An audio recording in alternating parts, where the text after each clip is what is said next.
क्या आप जानते हैं कि हमारे देश में एक ऐसी वारदात हुई थी जिसने दिल्ली से लेकर मध्य प्रदेश तक सनसनी फैला दी। लोग कहने लगे कि अगर मन में लालच आ जाए तो घर परिवार कितना भी दिल के करीब क्यों ना हो, कोई भी सगा नहीं होता। आज की कहानी ऐसे ही एक केस के बारे में है, जब एक लड़की अपने ही गांव में आकर लापता हो गई और यहाँ रहने वाले परिजनों को इसकी कोई भी फिक्र नहीं थी। नमस्कार दोस्तों, तो क्या हाल चाल है आपके। Today's topic is Leena Sharma case.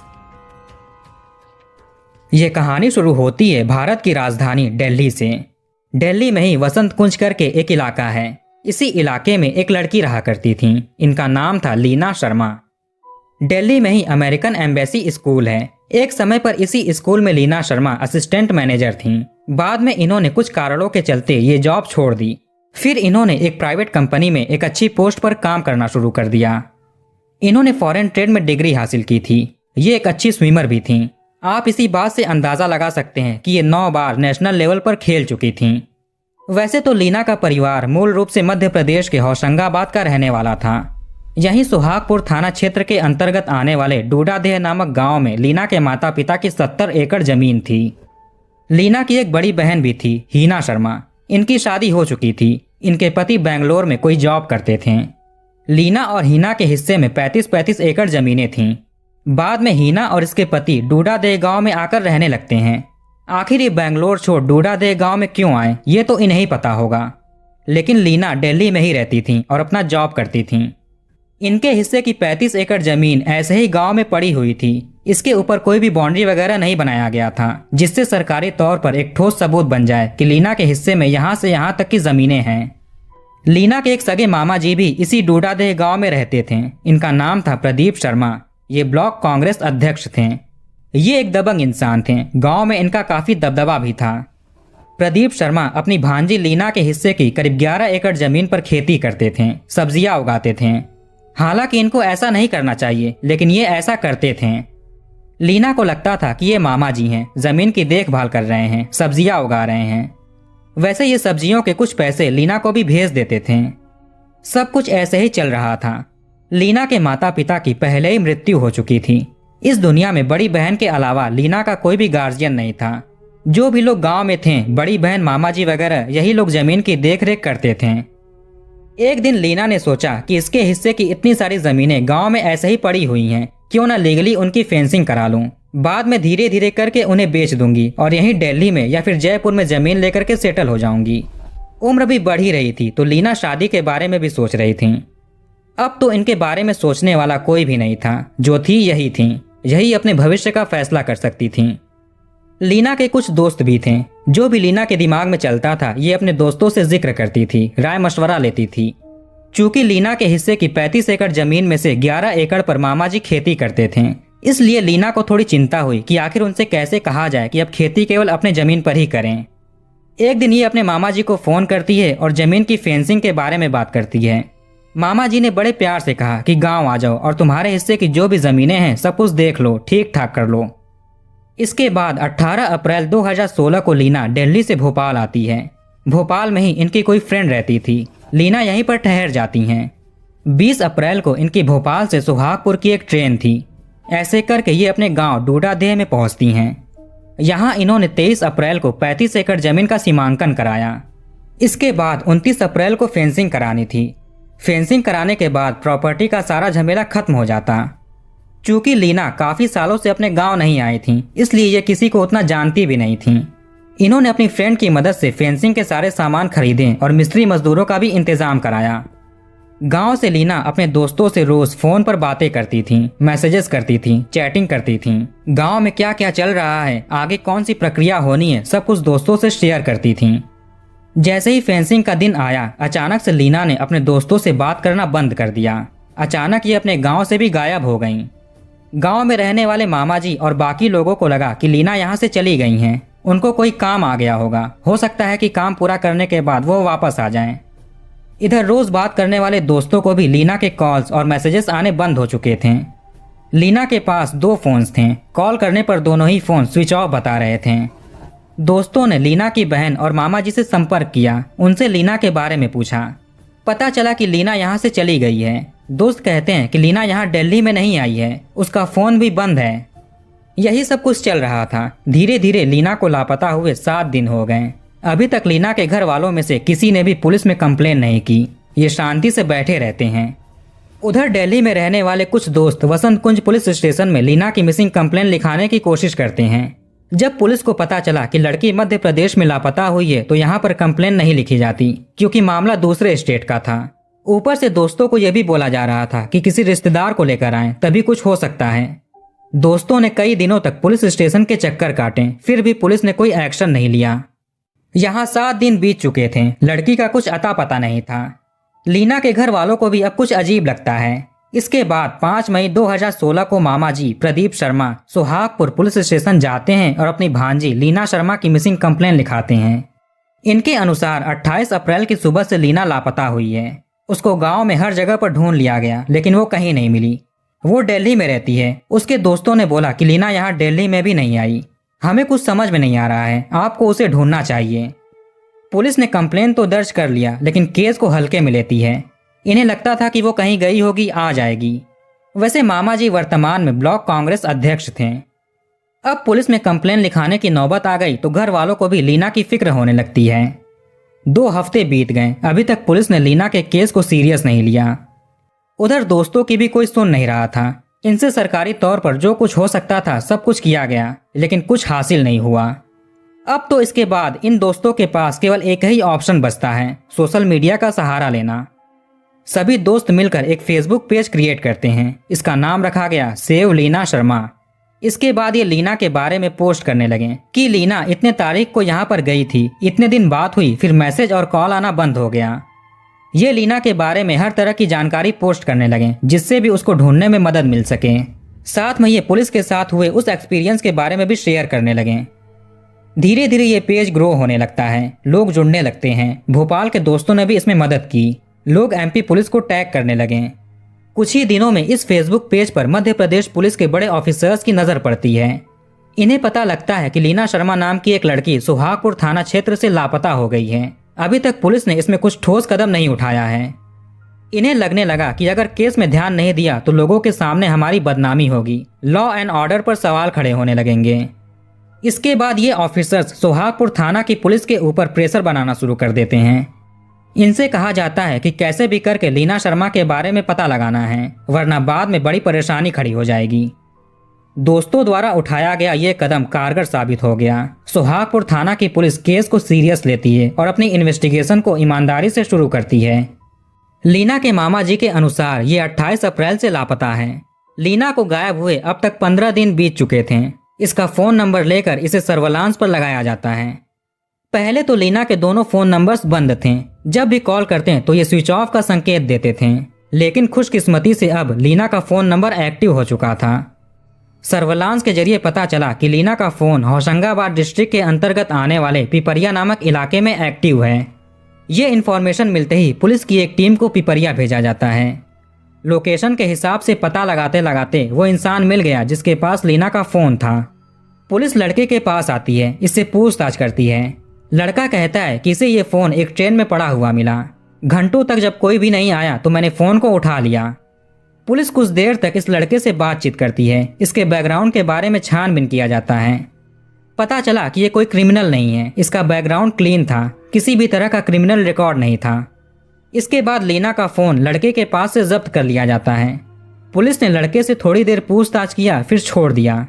वो जो लीना का दूसरा फोन था उसके बारे में कहीं नहीं पता चला। अब मिले हुए फोन को कंट्रोल रूम में लाकर इसके नंबर के कॉल डिटेल्स निकलवाए जाते हैं। लीना ने अपने आखिरी दिनों में जिन लोगों से फोन पर बात की थी वो सभी नंबर सेव थे, सभी लीना के जानने वाले लोग थे। लेकिन इसकी सबसे आखिरी बार जिस नंबर पर बात हुई थी वो एक अननोन नंबर था। लीना ने इसे सेव नहीं किया था। पुलिस ने सोचा कि अगर इस नंबर के बारे में पता कर लें तो शायद लीना से रिलेटेड कोई सुराग मिल सकता है। इसके बाद इस अननोन नंबर की सारी इन्फॉर्मेशन निकाली जाती है। पता चला कि ये नंबर किसी ऑटो ड्राइवर का है। इस ऑटो ड्राइवर को ढूंढते हैं। ढूंढकर पुलिस स्टेशन में पूछताछ करने के लिए लाया जाता है। ऑटो ड्राइवर कहता है कि हाँ, मैं लीना को जानता हूँ। 29 अप्रैल को मैंने उन्हें डूडादेह गांव में लाकर छोड़ा था। इसकी ये बात सुनकर पुलिस हैरान हो गई। मामा जी के मिसिंग कंप्लेन के हिसाब से लीना 28 अप्रैल की सुबह से लापता है और ये ड्राइवर कह रहा है कि इसने 29 अप्रैल को लीना को गांव में लाकर छोड़ा था। पुलिस ऑटो ड्राइवर से कहती है कि तुम झूठ बोल रहे हो, सच सच बताओ कि तुमने कब लीना को यहाँ पर छोड़ा था। ऑटो ड्राइवर बिल्कुल कॉन्फिडेंस से बोल रहा था कि 29 अप्रैल को ड्रॉप किया। इसको ये बात अच्छे से याद थी क्योंकि लीना ने इनका नंबर ले रखा था और यही ड्राइवर थे जो गांव तक लीना को ड्रॉप करते थे। इन्होंने 29 अप्रैल को भी ड्रॉप किया था। अब पुलिस दोबारा सोचती है कि लीना की आखिरी बार इसी ऑटो ड्राइवर से बात हुई थी। इन्होंने तुरंत लीना और इस ऑटो ड्राइवर के आखिरी बार कॉल करने की डेट को ध्यान से देखा। ये देखते ही पुलिस के लोग चौंक उठते हैं। इनकी फ़ोन पर आखिरी बार बात करने वाली डेट 29 अप्रैल की सुबह 8 बजे के आसपास की थी। पुलिस को एहसास हो गया कि लीना के मामा ने रिपोर्ट में गलत डेट लिखाई है। क्या उन्होंने ऐसा अनजाने में किया या जानबूझकर किया, ये तो उनसे पूछने पर ही पता चल सकता था। अभी भी लोग फेसबुक ग्रुप में लीना के गुमशुदगी के बारे में बात कर रहे थे। पुलिस इस ग्रुप में विजिट करती है, शायद यहाँ से कोई सुराग मिल जाए। ग्रुप में लीना शर्मा के कुछ खास दोस्त भी थे। ये दोस्त अपनी फ्रेंड के गायब होने में इसके मामा जी को जिम्मेदार ठहरा रहे थे। लीना पिछले कई सालों से जमीन की वजह से तनाव में रह रही थी क्योंकि इसके मामा जी जबरदस्ती लीना के जमीन पर खेती कर रहे थे। मामा जी के साथ लीना का कुछ प्रॉपर्टी डिस्प्यूट भी हाई कोर्ट में चल रहा था क्योंकि उन्होंने लीना की जमीन के कुछ हिस्से कब्जा भी कर लिए थे। साथ में लीना ने कोर्ट में एक कंप्लेन भी की थी। इन सब के बावजूद अगर लीना गांव में आए और अचानक से गायब हो जाए तो शक किस पर जाना चाहिए। पुलिस के मन में ऑलरेडी मामा जी प्रदीप शर्मा को लेकर शक पैदा हो ही रहा था क्योंकि उन्होंने लीना के गायब होने की गलत डेट बताई थी। ऊपर से फेसबुक ग्रुप में लीना के दोस्तों की ये बातें। इसके बाद पुलिस बयान दर्ज करने की बात कहकर प्रदीप शर्मा को पुलिस स्टेशन में बुलाती है। मामा जी पुलिस स्टेशन में आते हैं। इनका कहना था कि लीना 28 अप्रैल को भोपाल से यहाँ पर आई थी। उसको अपने ज़मीन की फेंसिंग करानी थी। वो यहाँ पर आई फिर अचानक से चली गई। पुलिस आगे मामा जी से ऐसे सवाल पूछती है कि ये प्रेशर में आ जाए। पुलिस ऑफिसर्स पूछते हैं कि आपको कब एहसास हुआ कि लीना गायब हो गई है? आपने इतनी लेट रिपोर्ट क्यों लिखाई? उसके गायब होने के बाद आपने क्या क्या किया? क्या आपको उसके गायब होने की डेट अच्छे से याद है? लीना शर्मा 29 अप्रैल, 27 अप्रैल या 30 अप्रैल को भी गायब हो सकती थी। मामा जी पूरे कॉन्फिडेंस से बोल रहे थे कि लीना 28 अप्रैल से ही लापता है। इन्हें बहुत अच्छे से याद है। अब पुलिस अपना असली इंटेरोगेशन शुरू करती है। प्रदीप शर्मा के सामने वो चीजें रखी गईं जिसकी कल्पना इसने नहीं की थी, जो शायद ये सोच नहीं सकते थे कि पुलिस ये भी पता कर सकती है। इसमें लीना का फोन था, लीना के दोस्तों की बातें थीं, ऑटो ड्राइवर का बयान था, ऐसे ही बहुत सारी चीजें थीं। इन सभी चीजों को देखकर प्रदीप शर्मा टूट गया। इसने अपना गुनाह कबूल कर लिया। इसने ही अपने 2 साथियों के साथ मिलकर लीना शर्मा का कत्ल किया था। कहानी कुछ यूँ थी कि लीना शर्मा के माता पिता के पास करीब 70 एकड़ जमीन थी। इसमें से 35 एकड़ बड़ी बेटी हीना और बाकी 35 एकड़ छोटी बेटी लीना का था। बचपन में ही इनके पिता की मृत्यु हो गई थी। फिर जब बच्चे थोड़े बड़े हुए तो 2004 में माता जी की भी मृत्यु हो गई। इसके बाद लीना अपने पढ़ाई और करियर के लिए दिल्ली चली जाती है। हीना ने तो अपने पति के साथ मिलकर अपने हिस्से की जमीन का सारा हिसाब किताब ठीक कर लिया था। रह गई लीना। वैसे लीना अपनी बड़ी बहन की लीगल एडवाइजर भी थी। लीना के जमीन में से 11 एकड़ पर मामा जी ने सब्जियां उगाना शुरू कर दिया। लीना को लगा कि मामा जी जमीन की देखभाल कर रहे हैं, इसलिए ये निश्चिंत होकर दिल्ली में रहती थी, अपना जॉब करती थी। चूंकि लीना की सारी पैतृक प्रॉपर्टी मामा जी की देखरेख में थी, इसी बात का फायदा उठाकर मामा जी ने धोखे से कुछ प्रॉपर्टी पर कब्जा कर लिया।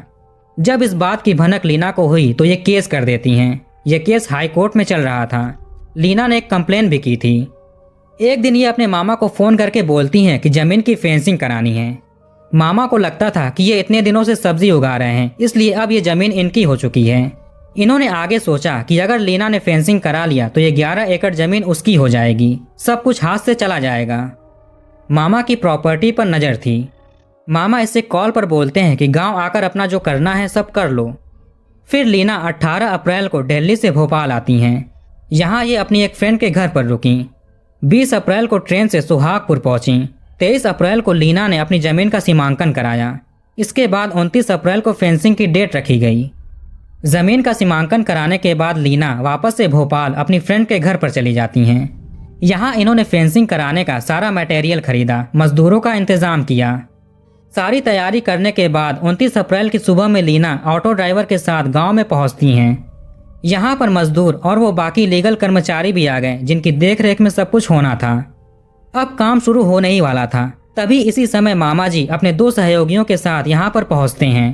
इन्होंने लीना से कहा कि अभी फेंसिंग क्यों करा रही हो, मैं भी कुछ ही दिनों में फेंसिंग कराने वाला हूँ, तुम्हारा भी करा दूंगा, तुमको बार बार यहाँ पर आकर परेशान होने की जरूरत नहीं है। लीना को लगा कि मामा जी ठीक बोल रहे हैं, आखिर हैं तो मामा ही, मेरे बारे में भला ही सोचेंगे।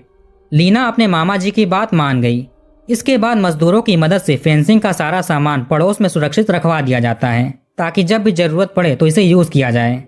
फिर लीगल ऑफिसर और मजदूर अपने अपने काम पर चले जाते हैं। अब यहाँ पर बच गए मामा, इनके दोनों नौकर और लीना। मामा ने पहले ही अपने दोनों नौकरों को समझा दिया था कि क्या क्या करना है। मामा लीना से बात करने के बहाने एक झोपड़ी के पीछे ले जाते हैं। दूर दूर तक पूरा खेत था। मामा लीना से कहते हैं कि तुम फेंसिंग मत कराओ, मैं इतने दिनों से तुम्हारे 11 एकड़ जमीन पर खेती कर रहा हूँ, वो मुझे दे दो। लीना ने ऐसा करने से साफ इनकार कर दिया। इसके बाद पीछे से एक नौकर अपने हाथ में पत्थर लेकर आया और लीना के सर पर वार कर दिया। लीना नीचे गिर गई। फिर मामा और इनका दूसरा नौकर लाठी से लीना को पीटना शुरू कर देते हैं। मामा ने पहले वाले नौकर से बोला ट्रैक्टर लेकर आओ। जब तक वो ट्रैक्टर लेकर आया, इधर मामा ने अपनी भांजी का गला दबाकर इसे खत्म कर दिया। ट्रैक्टर में शव को रखा गया, साथ में नमक और यूरिया के पैकेट्स भी रखे गए। इसके बाद ये 4 किलोमीटर दूर एक जंगल में जाते हैं। यहाँ पर एक नाला था। गर्मी के मौसम में यहाँ का पानी सूख गया था। इसी नाले में तीनों ने खुदाई की, गड्ढा बनाया। फिर मामा ने लीना के सारे कपड़े उतार दिए ताकि शव की पहचान ना हो पाए। इसके बाद शव को गड्ढे में फेंक दिया जाता है। ऊपर से नमक और यूरिया भी छिड़के जाते हैं ताकि शव जल्दी से गल जाए।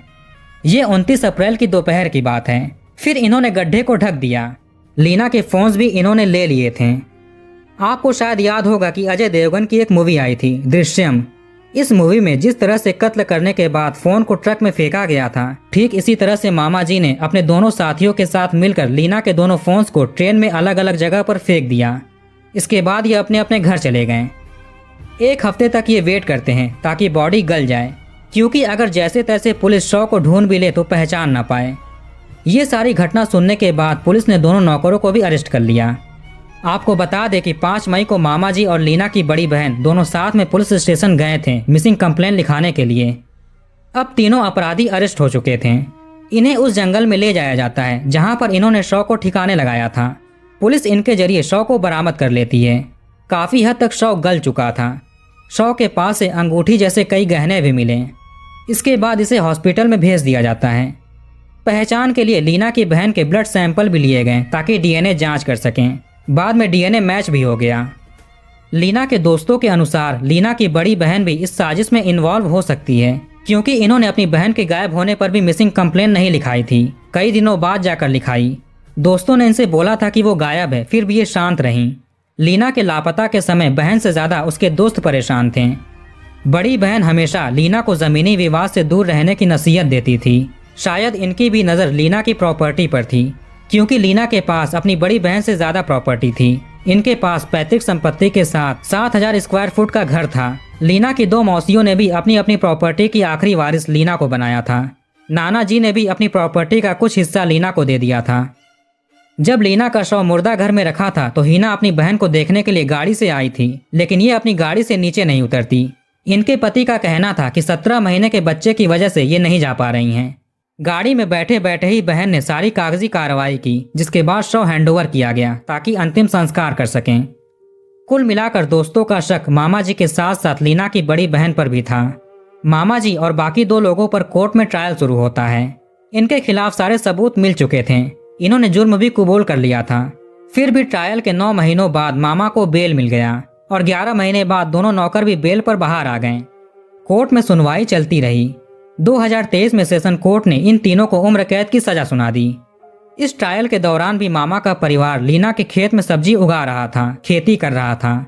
लीना के वकील ने जब ये मुद्दा कोर्ट में उठाया तो कोर्ट ने आदेश दिया कि जो भी लीना का सबसे नजदीकी रिश्तेदार है, जिससे खून का रिश्ता है, प्रॉपर्टी उसको दे दिया जाए। देखा जाए तो सबसे करीबी रिश्ता लीना की बड़ी बहन का ही है। तो कहानी को यहीं पर खत्म करते हैं। आप कमेंट करके बताइए कि वीडियो आपको कैसा लगा। इस वीडियो को लाइक और शेयर जरूर करिए और हमारे चैनल को सब्सक्राइब करके बेल आइकन ऑन कर लीजिए। मिलते हैं नेक्स्ट वीडियो में।